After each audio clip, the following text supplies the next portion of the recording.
knew that one TV show could enlighten us in so many ways. As the Muslim world is sucked into the hysteria of Ertugrul and similar Ottoman dramas, it's crucial that we uncover what is historical fact, and what is purely for entertainment purposes, if we want to truly benefit from the history of the Ottoman period. I too love watching Ertugrul and similar shows like The Magnificent Century and Yunus Emre, which teach so many great life lessons, not to mention incorporate Quranic stories and hadith. But at the same time, instead of creating fictional heroes, let's celebrate the truth in the history and appreciate our heroes for what they actually did. I have collated information from various Turkish sources and posts on social media with references from emerging information about the many valiant characters that we have grown to love from this TV series. This is not a complete account of their lives, but I have included the information that is historically proven. Inshallah, as more translations come to light, we can piece together more about their lives. Enjoy. Character profiles. Ertugrul Bey. Ertugrul is the father of Osman. The small part of Kai tribe, Ertugrul with only 400 tents, went on the challenging path toward the west and made foundation for one of the greatest empires. After Sultan Alaeddin was poisoned by Sadatin Köpek, he revolted against Köpek's government and proclaimed his own state, the city of Sogod its capital. His love and respect for his wife was widely known. He had 4 sons with Halim Sultan, and he died at 90 years old.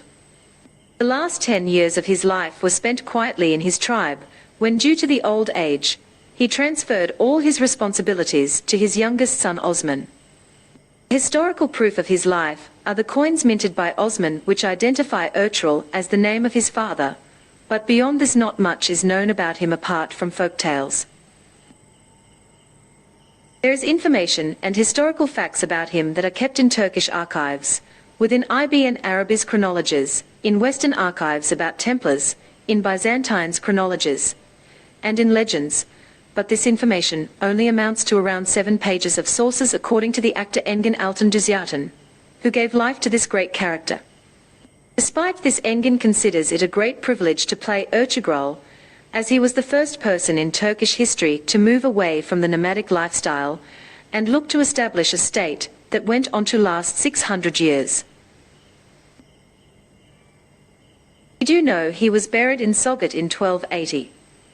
Around his tomb are graves of Halim Sultan, Haim Mother, his sons, Gunduz, Safsi Bey, Sarubatu, and Osman, his brother Dunda, Turgut Alp, Samsa Alp, Abdurrahman, and many others of his Alps, who reached Sogod with Ertugrul Bey. The ones that were not buried there died along the way. Osman I. Osman is known as the father of the Ottoman Empire, as from his Beylik, principality, the expansion of the Ottoman territory began. In the history books you will often see Ottoman rule referred to as the Osmanli dynasty. Osman came very late to his parents. He was born late in Ertugrul and Halim's life. When Osman was born, 1258, Ertugrul was around 67 years old, and as Halim was older too, when normally women cannot have children anymore, he was considered as a miracle sent by God. Historians consider a black hole in Ottoman history during Osman's life, as what is written about him was uncovered 100 years after he died. Undogdu and Sungatikan. They did not support Ertugrul's path, and as we know, and over time faded in history. They lived a quiet and unremarkable life, not much is known or written about them. There are only verbal accounts, which were told by people through generations. According to that, they suffered big losses during a great Mongol invasion, and what was left of them, they lived subserviently under the Mongols' rule. Dunda Bey. He was a brave and renowned warrior, a good-hearted and loving man, devoted to his brother, his tribe, and his family. But history documents him as a weak personality, and he made a lot of mistakes, and throughout his life. He died aged 92 or 93 by Osman's hand. He rebelled against one of Osman's decision, and that was the last straw for Osman. Turgut Alp. He was one of the greatest and most renowned warriors in Turkish history, a blood brother to Ertugrul, and his best follower and supporter. A very smart and capable man. He lived an unusually long life, even for our time. He outlived Ertugrul Bey by 35 years, and he was killed in a battle, with his legendary battle axe in his hand, aged 125 years old. After Ertugrul passed away, Turgut became the main support to Osman, and when Osman established his sultanate, he rewarded Turgut with the highest position, as a governor of the new state. Amsi Bayrek. He was a legendary hero. His life has been described in the book of medieval Ottomans chronologies of that time, titled the Book of Dede Korkut. He was a fierce warrior, good-hearted and very funny man. His love life was legendary, since his heart was divided between two loves. He spent 16 years in a dungeon in Byzantine, and the princess, who lived in that fortress, fell in love with him, and helped him escape. It is not known when he died or how long he lived, only that he lived fairly long for that time, and that he was ambushed by trickery and killed, leaving behind a wife and children. You may only guess how long this character will be kept in this series. Ibn Arabi. As many of us know, Ibn Arabi is a famous chronologist, mystic, philosopher, poet, sage. He is one of the world's great spiritual teachers. Ibn Arabi was born in Murcia, Andalusia, in Spain in 1165, and his writings had an immense impact throughout the Islamic world and Christian world. The universal ideas underlying his thought are of immediate relevance today. He was great inspiration and support to Ertugrul Bey. He died 1240, aged 75. After his death, Ertugrul Bey continued to draw support from Ibn Arabi through his numerous writings, books, diaries, teachings, and his other spiritual works, and through his followers. Halim Sultan. She was a Seljuk princess, very dedicated to her husband and his greatest supporter. She gave up her title and her palace's life due to her love and dedication to Ertugrul Bey. Through her marriage to Ertugrul Bey, Seljuk Turks and Oghuz Turks, two greatest Turkish branches, were irrevocably united by blood ties. Haim Mother. She lived a long life, and she came with them all the way to Sogut. She was a smart, caring and brave woman, who acted as the bey of her tribe, after Suleiman Shah had died. She was widely much respected, and she was called the mother of the people. It is not clear whether she gave birth to Gundogdu. She certainly brought him up. According to one line of sources, Gundogdu was her own son. But, since Suleiman Shah had lost his first wife, before marrying Haim, there are some who believe that Gundogdu was born by that young woman. Suleiman Shah. He was a greatly respected figure of that time. He had 4 sons with Haim Mother. He died by drowning in river Euphrates, and the spot near Aleppo, where he was buried in a sacred place for Turks, which is now in modern-day Syria, and that territory still belongs to Turkey. It is guarded by Turkey's military guards, and you need a passport to get in there, to see the mausoleum of Suleiman Shah. Although due to the emergence of ISIS, and the recent ruin of shrines and tombs from extremists, the remains were temporarily removed last year due to the situation around Aleppo, and brought to Turkey to preserve. Saadettin Köpek.